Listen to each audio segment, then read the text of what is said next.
इसके बाद अब हम यहाँ पर ये स्टार्ट करेंगे स्टैफ बैक्टीरियाज को। अब हमने लास्ट में ये जो है ना एल्गोरिथम कर लिया, तो अभी आपको यहाँ पर ये पता है कि ये जो स्टैफ बैक्टीरियाज होंगे, एक तो यहाँ पर ये ग्राम पॉजिटिव होंगे। ग्राम पॉजिटिव के बाद जब आप यहाँ पर ये देखेंगे ना कैटलेज, तो कैटलेज जो नेगेटिव हैं वो क्या है, स्टैफ जो कैटलेज पॉजिटिव हैं वो क्या है यहाँ पर ये स्टैफ और स्टैफ बैक्टीरियाज।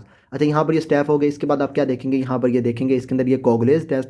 अगर जो है ये आपका कोगुलेज पॉजिटिव है तो वो क्या होगा, यहाँ पर ये स्टैफ ऑरियस। अगर तो यहाँ पर ये कोगुलेज नेगेटिव होगा तो इसके केस में क्या होगा, आप फर्दर इसके अंदर देखेंगे दो यहाँ पर बैक्टीरियाज, उसमें आप क्या देखेंगे, यहाँ पर ये नो देखेंगे, यहाँ पर ये नोवोबायोसिन सेंसिटिविटी देखेंगे। अगर तो यहाँ पर ये नोवोबायोसिन सेंसिटिव होगा तो यहाँ पर मैंने आपको इसका ना यहाँ पर ये नमोनिक बताया था नो स्ट्रेस, तो इसमें यहाँ पर क्या, यहाँ पर ये जो आपका होगा यहाँ पर ये सैप्रोफाइटिकस वो क्या होगा, यहाँ पर रेजिस्टेंट होगा, वो आपके यहाँ पर ये शो नहीं करेगा नोवोबायोसिन सेंसिटिविटी। और जो दूसरा होगा यहाँ पर ये एपिडर्मिडस, वो क्या होगा यहाँ पर ये आपका कौन सा होगा, यहाँ पर ये सैप्रोफाइटिकस, और दूसरा यहाँ पर ये एपिडर्मिडस, ये आपका क्या होगा, यहाँ पर ये सेंसिटिव होगा। तो यहाँ पर ये सारा इसका शजर नसब आपको पता चल गया, इसका एल्गोरिदम आपको पता चल गया ये स्टैफ्स का। अब यहाँ पर ये स्टार्ट करते हैं स्टैफ ऑरियस को। तो यहाँ पर सबसे पहले क्या होगा, यहाँ पर ये ग्राम पॉजिटिव होगा, कैटलेज पॉजिटिव होगा, कोगुलेज पॉजिटिव होगा, ये कोकाइज होंगे, और उसके बाद ये क्लस्टर्स की फॉर्म में जो आपके होंगे ना ये स्टैफ्स वगैरह, ये क्लस्टर्स की फॉर्म में आपको मिल रहे होंगे। अब इसमें स्पेशल पॉइंट आपने याद रखना है कि ये जो आपका होता है ना ये स्टेफिलोकोकस ऑरियस, ये बीटा हिमोलिसिस भी आपकी शो करता है। यहाँ पर क्या होगा, जब आप इसको ये ब्लड अगार के ऊपर डालेंगे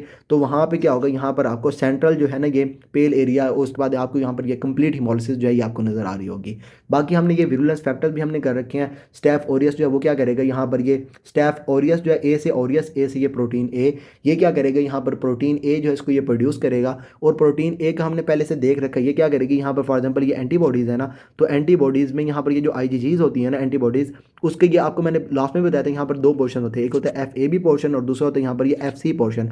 एफ ए बी क्या करता है, कोई भी जो एंटीजन है उसके साथ बाइंड करता है, और जो एफ सी पोर्शन होता है जब ये एंटीजन के साथ बाइंड करता है तो एफ सी पोर्शन जो है ये आपका एक्टिवेट हो जाता है। और ये जो एफ सी पोर्शन होता है इसी का काम होता है आगे, इसने वहाँ पर ये, अगर आप वहाँ पे बात कर रहे हैं कॉम्प्लीमेंट सिस्टम की तो वो भी एफ सी पोर्शन ने आगे जो है ये चलाना होता है। अगर आप यहाँ पे ये फेगोसाइटोसिस वगैरह की बात कर रहे हैं तो वो भी ये जो एफ सी पोर्शन होता है इसने करना होता है। अब इस केस में क्या होता है, यहाँ पर ये जो प्रोटीन ए होता है ये क्या करता है, ये जाके ये जो एफ सी पोर्शन होता है इसके साथ जाकर ये बाइंड कर जाता है, और जब ये बाइंड करता है तो इसके साथ इसके बाद जो आगे आपके वहाँ पे चलने होता है ना ये कॉम्प्लीमेंट सिस्टम, या उसके अलावा यहाँ पर ये जो फेगोसाइटोसिस वगैरह होती है ये आपकी इनहिबिट हो जाती है। तो हमने ये पहले से देख रखा है, यहाँ पर ये जो प्रोटीन ए है, ये जो आपका स्टैफ ऑरियस है, इसके यहाँ पर ये विरुलेंस फैक्टर है, ये क्या करेगा, यहाँ पर ये एफ सी और उसके बाद जो आईजीजीज है उसके साथ ये बाइंड कर जाएगा, और उसके बाद क्या होगा, यहाँ पर ये जो कॉम्प्लीमेंट एक्टिवेशन और ये जो फेगोसाइटोसिस है ये इनहिबिट हो जाएगी। अब इसमें आपने याद रखना है कि जो स्टैफ ऑरियस है ये कॉमनली कहाँ पर मिलता है, ये आपको मिलता है नेयर्स में, ईयर्स में, एक्जिला में, और उसके बाद यहाँ पर ये ग्रोइंस में। तो यहाँ से जो आपकी जो बैक्टीरिया होगा ये आपकी बॉडी के अंदर भी इन जो जगह होंगी वहाँ से आपका जार होगा। फॉर एग्जांपल जो फीमेल्स होंगी, ग्रोइन की अगर बात की जाएगी तो वहाँ पर ये फीमेल्स अगर ये वेजिनल टेम्पोन्स वगैरह यूज़ कर रही होंगी तो उसके अंदर आपका जार होगा। पेशेंट के अंदर जो है ये जो आपके नेजल एरियाज़ में है ना, तो अगर ये नेजल पैकिंग होगी पेशेंट के अंदर तो उसमें भी आपके ये जो आप कहना ये स्टैफ ऑरियस ये उसकी बॉडी के अंदर आगे जा रहा होगा, जाके वहाँ पर जो है ना ये इन्फेक्शन वगैरह करवा रहा होगा। तो यहाँ पर से इसकी ये एसोसिएशन हो गई, ये आपका एसोसिएटेड है विद ये प्रोलॉन्ग यूज़ ऑफ वेजिनल टेम्पोन्स और नेजल पैकिंग्स। अच्छा, इसके बाद अब यहाँ पर ये स्टार्ट करते हैं कॉजेज़ को। अच्छा, बल्कि कॉजेज़ से भी पहले आपने इसके अंदर देखना है, यहाँ पर ये जो स्टैफ ऑरियस है इसमें कुछ दो तीन पॉइंट्स आपने याद रखने हैं। वो एक तो ये है कि most common cause of pneumonia post influenza या फिर post H I V infection, post H eye infection, यहाँ पर ये हीमोफिलस इन्फ्लुएंजा जो है इसके बाद अगर आपका जो पेशेंट है उसको इसके बाद जो पेशेंट है उसके अंदर वहाँ पर ये नमूनिया हुआ है तो वो आपका कौन करवाता है, यहाँ पर ये स्टैफ ऑरियस करवाता है। ये आपने इसके अंदर याद रखना है, most common cause of pneumonia post influenza क्या है, स्टैफ ऑरियस। इसके बाद most common cause of nosocomial pneumonia भी क्या है, यहाँ पर ये स्टैफ ऑरियस है।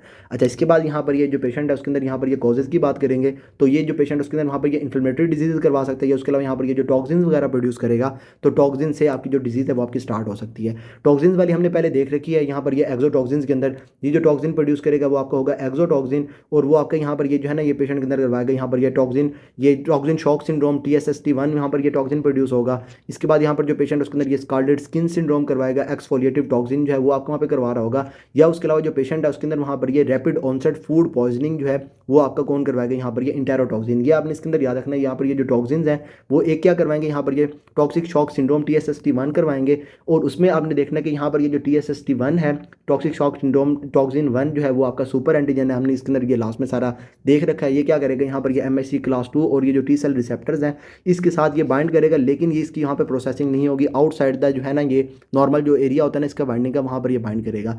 और जब ये बाहर से बाइंड करेगा, फॉर एग्जाम्पल यहाँ पर ये टी सेल है ऊपर पड़े हुए, ये टी सेल रिसेप्टर है, और उसके बाद यहाँ पर ये नीचे यहाँ पर ये MHC क्लास 2 है। अब ये क्या करेगा, ये साइडों से इस तरीके से बाइंड करेगा और यहाँ से क्या होगा, यहाँ पर ये टॉक्सिन्स वगैरह जो होंगे ये आपके ज़्यादा प्रोड्यूस होंगे, टी सेल्स आपके ज़्यादा स्क्रीड आपके वहाँ पे जो है ये एक्टिवेट होंगे, तो resulting in polyclonal T cell activation and cytokine release. आपके ज़्यादा स्क्रीट करवाएगा, जो पेशेंट है उसके अंदर वहाँ पर क्या करवाएगा, शॉक करवा रहा होगा। अब ये जो है ना ये स्टेफिलोकोकल ये टॉक्सिक शॉक सिंड्रोम, इसके केस में क्या होगा, जो पेशेंट उसके अंदर आपको ये फीवर, वॉमिटिंग, डायरिया, रैश, डिस्क्वेमेशन वगैरह आपको नजर आ रही होगी। इवेंचुअली जो पेशेंट है ये आपका शॉक की तरफ जा रहा होगा, और शॉक से जो पेशेंट उसके अंदर आपको ये एंड ऑर्गन फेलियर जो है ये आपको नजर आ रहा होगा। अब इसके बाद यहाँ पर ये जो ऑर्गन्स वगैरह होंगे उसको वहाँ पर डैमेज करेगा, तो जब ये लीवर को डैमेज करेगा तो उसमें क्या होगा, यहाँ पर ये AST, ALT और ये जो बिलीरुबिन है ये पेशेंट के वहाँ पर इंक्रीज होंगे, यहाँ पर ये एसोसिएशन होगी, इसकी हमने ये पहले ही देख रखी है। इसके बाद आपने इसको यहाँ पर ये compare with Streptococcus पायोजीन्स TSS toxin, वो भी क्या यहाँ पर ये टॉक्सिक शॉक सिंड्रोम टॉक्सिन है, लेकिन उसके केस में क्या होगा, जो पेशेंट है उसके अंदर ये जो स्किन होगी, स्किन की इन्फेक्शन आपको पेनफुल नजर आएगी। तो ये आपने इसके अंदर याद रख लेना, जब आपको वहाँ पे बता रहे हैं कोई भी स्किन इन्फेक्शन हुई है, पेशेंट को पेनफुल स्किन इन्फेक्शन है, और उसके बाद जो पेशेंट उसके अंदर ये टॉक्सिक शॉक सिंड्रोम है, तो वो कौन सा होगा, यहाँ पर ये स्ट्रेप्टोकोकस पायोजीन्स, और उसके बाद यहाँ पर ये स्टेफिलोकोकस का कौन सा होगा, यहाँ पर ये एंटीजन TSST1 एंटीजन होगा, वो आपका सुपर एंटीजन होगा। अच्छा, इसके बाद यहाँ पर ये वेजिनल टेम्पोन्स वगैरह भी हो गए। अब इसके बाद जो पेशेंट है उसके अंदर वहाँ पर ये फूड पॉइजनिंग भी करवा सकता है, और इसमें आपने याद रखना ये आपकी होगी रैपिड ऑनसेट फूड पॉइजनिंग। और इसमें क्या होगा, यहाँ पर ये जो स्टैफ ओरियस है ये क्या करेगा, फूड पॉइजनिंग करवाएगा due to injection of pre form toxin. बहुत ही इंपॉर्टेंट है, टॉक्सिन आपका पहले से प्रोड्यूस हुआ होगा, और जैसे ही आपकी बॉडी के अंदर जाएगा तो जाने के बाद ये फौरी क्या करवा देगा, फूड पॉइजनिंग करवा देगा। शॉर्ट इंक्यूबेशन पीरियड होगा 2 to 6 hours followed by non bloody diarrhoea and emesis, enterotoxin is heat stable, और ये आपका ये जो है ना ये आपका डिस्ट्रॉय नहीं होगा बाय कुकिंग। ये हमने सारा इसके अंदर पहले से देख रखा हुआ है एंटेरोटॉक्सिन के अंदर।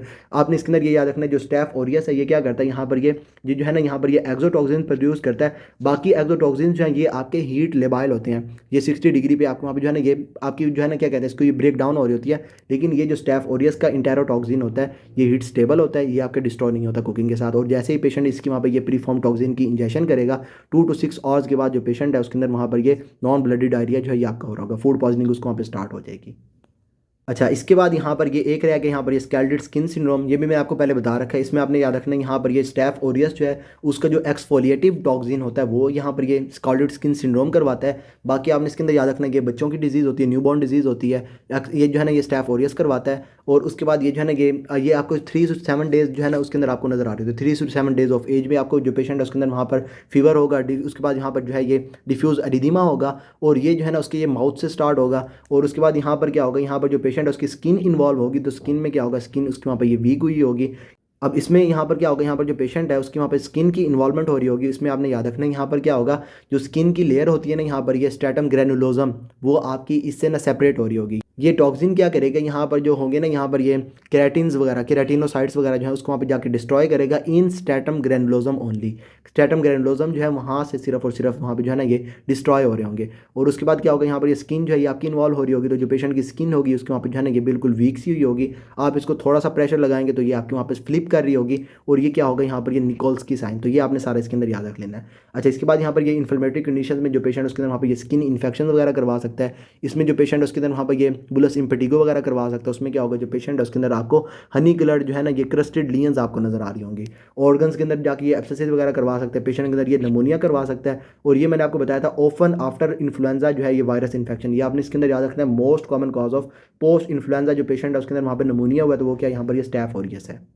अच्छा, इसके बाद हमने एंडोकार्डाइटिस में देखा था, ये जो पेशेंट उसके अंदर वहाँ पर ये इन्फेक्टिव एंडोकार्डाइटिस करवाता है। और इसमें आपने याद रखना है कि ये जो स्टैफ है ये बहुत ही मतलब ना बहुत वैशी किस्म का होता है। ये क्या करता है, जो आपके होते हैं ना ये जो सिम्टम्स होते हैं जाके जब ये आपके जो एंडोकार्डाइटिस करवाता है, तो जो आपके सिम्टम्स होते हैं ये आपके फौरी आ रहे होते हैं, एक्यूटली आ रहे होते हैं। तो जो पेशेंट है उसके अंदर जब ये एक्यूट इन्फेक्टिव एंडोकार्डाइटिस आपको बता रहे हैं और आपसे पूछ रहे हैं मोस्ट कॉमन कॉज कौन सी है, तो वो भी क्या यहाँ पर ये स्टैफ ओरियस है। तो ये जो पेशेंट उसके अंदर क्या करवाएगा, जाकर यहाँ पर ये एक्यूट जो है ना ये इन्फेक्टिव एंडोकार्डाइटिस करवा रहा होगा, और जो पेशेंट उसके अंदर जो सिम्टम्स होंगे ये उसके रैपिड ऑनसेट के होंगे। जिसके बाद जो पेशेंट उसके अंदर वहाँ पे ये सेप्टिक आर्थराइटिस भी करवा सकता है, और उसके बाद जो पेशेंट है उसके अंदर वहाँ पे ये ओस्टियोमाइलाइटिस भी करवाता है।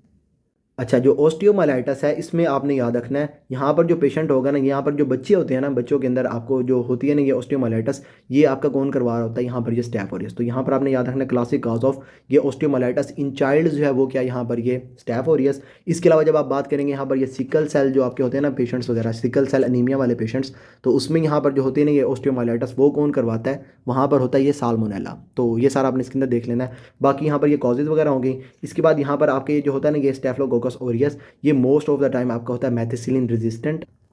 और इसमें यहाँ पर ये इंपॉर्टेंट कॉज ऑफ ये health care, serious health care associated and community acquired infection वगैरह मैंने आपको इसके अंदर ये भी बता दिया था। आपने इसमें याद रखना है कि यहाँ पर most common cause of nosocomial infection या फिर नोस्कोमियल जो है यहाँ पर क्या कहते हैं इसको, नमूनिया, वो कौन है, यहाँ पर ये आपका ये स्टैफ ऑरियस है। कौन सा, यहाँ पर ये मैथिसिलिन रेजिस्टेंट वाला रेजिस्टेंस होगी यहाँ पर ड्यू टू ये अल्टर्ड पेनिसिलिन बाइंडिंग प्रोटीन्स, जिसमें यहाँ पर कौन सी है, यहाँ पर ये conferred by mec A genes. अब इसमें यहाँ पर आपने देखना है कि ये क्या करेंगे, यहाँ पर जो पेनिसिलिन की बाइंडिंग प्रोटीन्स होती हैं ये जाकर उसको जब ये अल्टर कर देंगी, पेनिसिलिन अपने सही से काम नहीं करेगी और जो पेशेंट है उसके अंदर वहाँ पर ये पेनिसिलिन रेजिस्टेंट हो जाएगा, यहाँ पर ये मैथिसिलिन रेजिस्टेंट स्टैफ ऑरियस हो जाएगा। अच्छा, इसके बाद कुछ जो स्ट्रेन्स हैं वो क्या करेंगे, यहाँ पर ये प्रोड्यूस करेंगे पेंटन, वैलेंटीन, ल्यूकोसिडिन, पीवीएल को प्रोड्यूस करेंगी। और वो क्या करेगा, यहाँ पर ये जो ल्यूकोसाइड्स होंगे, ल्यूकोसिडिन है, या क्या करेगा यहाँ पर ये जो ल्यूकोसाइड्स हैं उसको जाकर किल करवाएगा। और उसके बाद ये जो टिश्यूज़ वगैरह होंगे उसके अंदर वहाँ पर जाकर ये नेक्रोसिस वगैरह करवा रहा होगा। अच्छा, इसके बाद यहाँ पर ये जो स्टैफ ऑरियस है ये क्या करता है, कॉगलेज होता है, मिक्स कॉगलेज एंड टॉक्सिन। और इसमें क्या होगा, यहाँ पर जहाँ पर ये स्टैफ ऑरियस होगा साइडों पे क्या करेगा, ये क्लॉट बना देगा। और उसके उसमें क्या होगा, यहाँ पर ये forms fibrin clot around it self, मतलब वही आपका कॉगलेज है, ये क्या करेगा साइडों पे यहाँ पर ये क्लॉट बना देगा। और उसकी वजह से यहाँ पर क्या होगा, यहाँ पर आपको ये एब्सेसिस वगैरह जो है ना ये आपको नज़र आ रही होंगी। अच्छा, इसके बाद अगर आप यहाँ पर ये बात करेंगे ट्रीटमेंट वगैरह की, आप वहाँ पे जो पेशेंट है उसको जब आपने वहाँ पे ये एंटीबायोटिक्स वगैरह देनी है, तो उसमें आप जो पेशेंट है उसके अंदर अगर तो आपका ये मैथिसिलिन रेजिस्टेंस नहीं है तो उसमें आप क्या करेंगे, जो पेशेंट है उसके अंदर ये बीटा लैक्टम्स के साथ साथ आप क्या करेंगे, कोई भी इन्हिबिटर वगैरह होंगे वो आप दे रहे होंगे। और इसमें आपने याद रखना है बीटा लैक्टम प्लस इन्हिबिटर्स जो है इसमें क्या होती है, यहाँ पर ये अमोक्सिसिलिन हो गई, क्लेविलुनेट हो गया, वो सारे यहाँ पर आ जाते हैं। इसके बाद आप जो पेशेंट है उसके अंदर ये फर्स्ट जनरेशन स्फेलोस्पोरिन्स वगैरह दे रहे होंगे, जिसमें यहाँ पर ये स्फेलासिन वगैरह आ जाती हैं। अच्छा, उसके बाद यहाँ पर अगर जो पेशेंट है वो आपके यहाँ पर जो है ना ये पेनिसिलिन से रेजिस्टेंट है, तो उसमें आप जो पेशेंट है ना उसके अंदर आप दे रहे होंगे यहाँ पर ये डिक्लोक्सासिलिन, नेफिसिलिन, ऑक्सासिलिन वगैरह आप वहाँ पे दे रहे होंगे पेशेंट को। अगर जो पेशेंट है वो आपका मैथिसिलिन रेजिस्टेंस है, जो पेशेंट है उसके अंदर ये मरसा आपको बता रहे हैं, तो उसमें आप क्या करेंगे, जो पेशेंट है उसके अंदर आप वहाँ पे दे रहे होंगे ये वैंकोमाइसिन, वैंको दे रहे होंगे, या उसके अलावा यहाँ पर जो पेशेंट है उसको आप वहाँ पर ये डेप्टोमाइसिन वगैरह दे रहे होंगे। अगर इससे भी आपका पेशेंट आपका ठीक नहीं हो रहा तो इसके केस में आप जो पेशेंट है उसके अंदर वहाँ पर जो लिंजोलिट है ये आप वहाँ पर यूज़ कर रहे होंगे। तो ये सारा था हमारे यहाँ पर ये स्टैफ ऑरियस के अंदर। इसके बाद देखते हैं यहाँ पर ये स्टैफ एपिडर्मिडस के अंदर। अब इसमें यहाँ पर ये जो एपिडर्मिडस है ये आपको बता रहा है एपिडर्मिस आपकी स्किन, तो इसमें आपने याद रखना है नॉर्मल जो है ना यहाँ पर ये नॉर्मल माइक्रोबायोटा ऑफ स्किन, ये क्या यहाँ पर ये एपिडर्मिडस है, जो आपके नॉर्मल फ्लोरा है ना, जो आपकी स्किन जो है उसके ऊपर जो आपका नॉर्मली बैक्टीरिया वगैरह पड़े हुए हैं कौन से, यहाँ पर ये स्टैफ एपिडर्मिडस है। और ये क्या करता है, यहाँ पर ये जो ब्लड कल्चर्स होते हैं उसको यहाँ पर ये कंटेमिनेट कर रहा होता है। जैसे ही आपकी स्किन के अंदर आप कोई भी प्रिक वगैरह करते हैं उसमें आप जब ये ब्लड वगैरह को निकालेंगे तो ये जो स्टैफ आपका एपिडर्मिडस होगा ये उसको वहाँ पे कंटेमिनेट कर रहा होगा। और इसी से आपने याद रखना है यहाँ पर जो पेशेंट है जब उसके अंदर ये कोई भी कैथेटर्स वगैरह लगे होंगे, आईवी कैथेटर्स, उसके बाद यहाँ पर जो पेशेंट उसके अंदर ये कोई भी प्रोस्थेटिक डिवाइसेस वगैरह, यहाँ पर ये हिप इम्प्लांट है या फिर हार्ट वाल वगैरह पेशेंट के अंदर हुए हैं, तो उनको भी जाकर डैमेज कौन करेगा, यहाँ पर ये स्टैफ एपिडर्मिडस। ये क्या करेगा, इन्फेक्ट करेगा प्रोस्थेटिक डिवाइसेस को, यहाँ पर ये हिप इम्प्लांट या उसके अलावा यहाँ पर ये हार्ट वाल्व। इसमें भी आपने याद रखना है, अगर आपको बता रहे हैं पेशेंट जो है उसके अंदर आपने जो है ना ये हार्ट वाल्व जो है उसके वहाँ पर ये चेंज किए हैं, कोई भी आपने वहाँ पर ये सर्जरी वगैरह की है हार्ट की, और उसके बाद जो पेशेंट है उसके अंदर अगर आपको वहाँ पर हो रही है क्या कहते हैं इसको, ये इन्फेक्टिव एंडोकार्डिटिस, तो वो कौन करवाएगा, यहाँ पर ये स्टैफ एपिडर्मिडस। अच्छा, इसके बाद यहाँ पर ये जो आईवी कैथेटर्स वगैरह होंगे उसको भी ये इन्फेक्ट करेगा बाय प्रोड्यूसिंग एडहेरेंट बायोफिल्म्स। ये मैंने आपको पहले ही बता रखा था, जो आपकी होंगी ना यहाँ पर ये बैक्टीरियाज वगैरह, उसमें यहाँ पर ये जो स्टैफ एपिडर्मिडस है ये बायोफिल्म वगैरह प्रोड्यूस करके यहाँ पर जो सर्फेसेज होंगे उसके साथ ये अटैच हुआ होगा। बाकी ये शजरा इसका आपको सारा पहले से पता है। इसमें यहाँ पर ये ग्राम पॉजिटिव होगा, कैटालेज पॉजिटिव होगा, कॉगलेज नेगेटिव होगा। इसमें स्पेशल आपने याद रखना है ये आपका ये जो है ना ये स्टैफ एपिडर्मिडस, और दूसरा यहाँ पर जो हमने देखा था कौन सा, यहाँ पर ये सैप्रोफाइटिकस, ये दोनों यहाँ पर यूरियाज पॉजिटिव हैं। दोनों क्या करेंगे, यहाँ पर जो यूरिया है उसकी ये ब्रेक डाउन करवा के यूरिया को कन्वर्ट करवा रहे होंगे इनटू अमोनिया। ये आपने इन दोनों में पॉइंट याद रखना है। स्टैफ जो होता है ना यहाँ पर ये ऑरियस, उसके अंदर ये यूरियाज पॉजिटिव नहीं होता।